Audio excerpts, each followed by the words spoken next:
नमस्कार, मैं अनुराग आपका स्वागत करता हूं आज के हैशटैग में। एक ऐसा प्रोग्राम जो बात करता है दिन भर की ट्रेंडिंग खबरों की। केंद्र द्वारा लॉकडाउन के तीसरे दौर की खबर ने भारी संख्या में लोगों को निराशा में डाल दिया, पर इसी बीच प्रवासी मजदूरों की परेशानियों को कम करने वाली एक खबर ने कुछ राहत प्रदान की। केंद्र सरकार के एक फैसले के बाद कई राज्यों में फंसे मजदूरों को उनके घर भेजने का प्रबंध किया गया, श्रमिक एक्सप्रेस के रूप में। केंद्र सरकार के पहल के बाद अलग अलग राज्यों में फंसे मजदूरों और अन्य लोगों को उनके घरों तक पहुंचाने के लिए स्पेशल ट्रेनें चलाई जा रही हैं। मध्य प्रदेश के मजदूरों को लेकर नासिक से ट्रेन भोपाल के पास स्थित मिसरोद रेलवे स्टेशन पहुंची।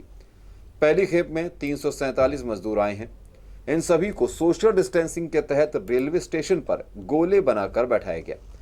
इसके बाद एक एक कर सभी का स्वास्थ्य परीक्षण किया गया।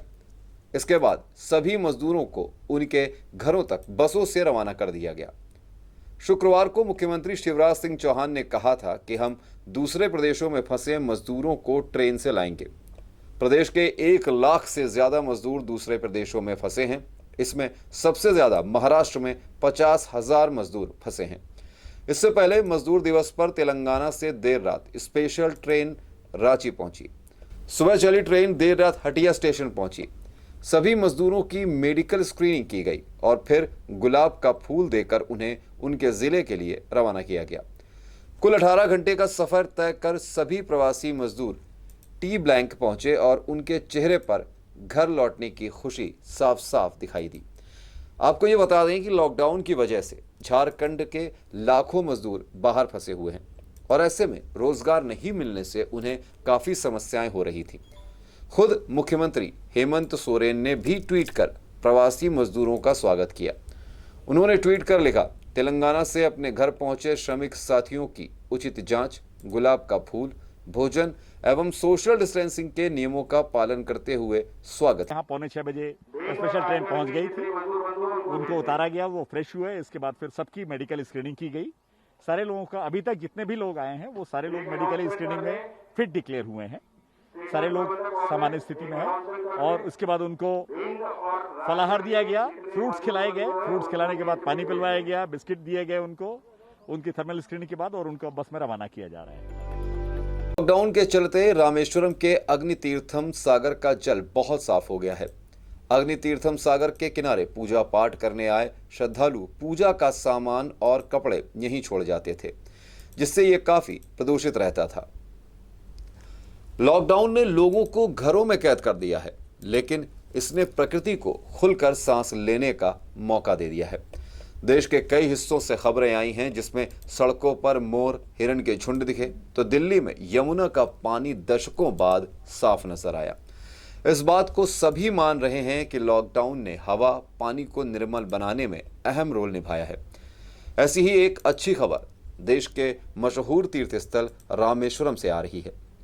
जहां हजारों लोगों की भीड़ हमेशा रहती थी, वहीं अब ये मंदिर और अग्नि तीर्थम सागर का किनारा खाली पड़ा है। लेकिन इससे अग्नि तीर्थम सागर का जल बहुत साफ हो गया है। दशकों बाद यहां ऐसा नजारा देखने को मिला है।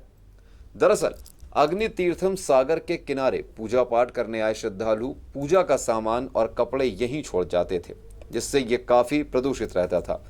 लेकिन लॉकडाउन होने की वजह से यहां श्रद्धालु नहीं आ पा रहे हैं और ये जगह धीरे धीरे अपने मूल स्वरूप में लौटती जा रही है।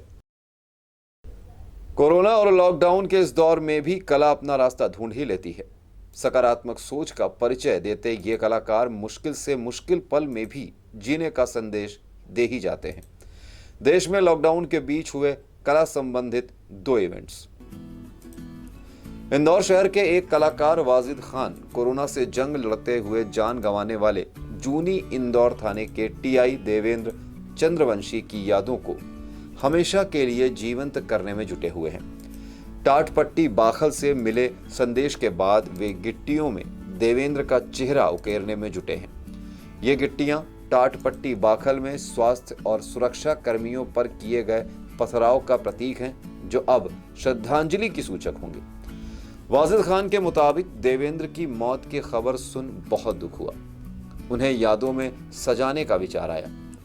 वाजिद ने आईपीएस अमित तोलानी, मनोज सिंह से विचार विमर्श किया और इंस्टाग्राम पर सुझाव मांगे। उन्हें 5 दिनों में Italy, Australia, Africa, New Zealand, Dubai, Pakistan सहित कई देशों से 6000 से अधिक संदेश मिले। इनमें पुलिस और डॉक्टरों के बलिदान व सहयोग का जिक्र था। वाजिद के मुताबिक उन्होंने इन्हीं संदेशों से देवेंद्र की तस्वीर कागज पर बनाना शुरू किया। तस्वीर अधूरी छूटने के बाद दोबारा बनाना शुरू करते इसके पहले एक संदेश मिला जो टाटपट्टी बाखल से आया था। इसमें कहा गया था कि टाटपट्टी बाखल में पुलिस और स्वास्थ्य कर्मियों पर पथराव हुआ है। आप फूल या पत्थरों से उनकी तस्वीर बनाएं। पत्थरों से बनाएंगे तो हमेशा यादों में रहेंगे। वाजिद को सुझाव अच्छा लगा और पत्थरों से म्यूरल आर्ट बनाना शुरू किया। 7 दिन तक 12-12 घंटे काम कर 50 बाय 50 की आधी कलाकृति बना चुके हैं। वहीं सहज रंगोली ग्रुप ने ऑनलाइन रंगोली प्रतियोगिता का आयोजन किया और देखने को मिली एक से बढ़कर एक कृतियां।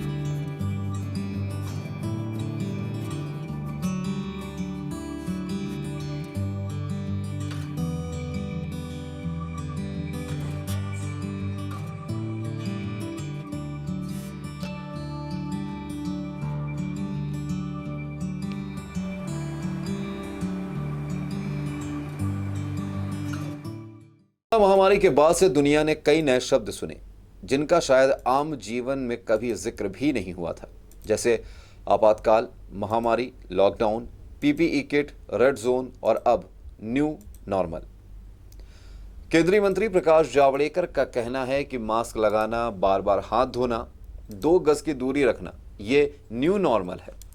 समाज ने 40 दिन में ये बहुत अच्छे से सीख लिया है। चाइना से वो संक्रमण आया यहाँ, लेकिन आगे जाने के बाद उसका कोई वैक्सीनेशन अभी निकला नहीं है।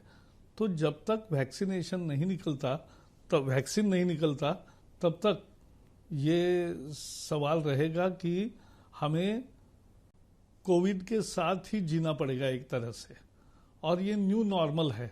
और इसलिए जैसे मास्क लगाना, बारी बारी से हाथ धोना, 6 फुट की दूरी, 2 गज की दूरी बहुत जरूरी, ये प्रधानमंत्री का संदेश का अमल करना, ये मुझे लगता है ये न्यू नॉर्मल है। आरोग्य सेतु पर उठे सवाल का जवाब देते हुए उन्होंने कहा कि असदुद्दीन ओवैसी ने पिछले दिनों कहा था कि आरोग्य सेतु ऐप से सुरक्षा को खतरा है। ये सब फर्जी बातें हैं। इसकी मदद से आप जान सकते हैं कि आसपास कोई कोरोना पॉजिटिव तो नहीं है। उन्होंने कहा कि ये ऐप आने वाले 1 से 2 साल तक तो रहेगा ही। इस दौरान ममता बनर्जी के अलावा प्रकाश जावड़ेकर ने समूचे विपक्ष पर भी निशाना साधा। उन्होंने कहा कि विपक्ष के पास कोई एजेंडा या मुद्दा ही नहीं है। जावड़ेकर के मुताबिक विपक्ष ना कोई अच्छी सलाह दे रहा है और ना ही कोई अच्छी बात कह रहा है। ऑस्कर और ग्रैमी अवार्ड विनर संगीतकार AR रहमान और लिरिक्स राइटर प्रसून जोशी ने हाथ मिलाया है। भारत की कोरोना वायरस के खिलाफ लड़ाई को सेलिब्रेट करने के लिए इन दोनों ने एक गीत बनाया है। गाने का टाइटल है हम हार नहीं मानेंगे। गाने को उम्मीद, सकारात्मकता और मोटिवेशन फैलाने के उद्देश्य से लिखा और कंपोज किया गया है। यह इमोशनल गाना हमें याद दिलाता है कि किस तरह इस लड़ाई में हम सभी एक साथ खड़े हुए हैं। गाना एहसास कराता है कि हम हार नहीं मानेंगे और इस समस्या से जीत कर ही दम लेंगे। गाने को AR रहमान ने कंपोज किया है और लिखा है प्रसून जोशी ने। आज के हैशटैग के इस एपिसोड में इतना ही। फिर किसी अगली कड़ी में नई ट्रेंडिंग खबरों के साथ जल्द होगी आपसे मुलाकात। तब तक के लिए दीजिए इजाजत। नमस्कार।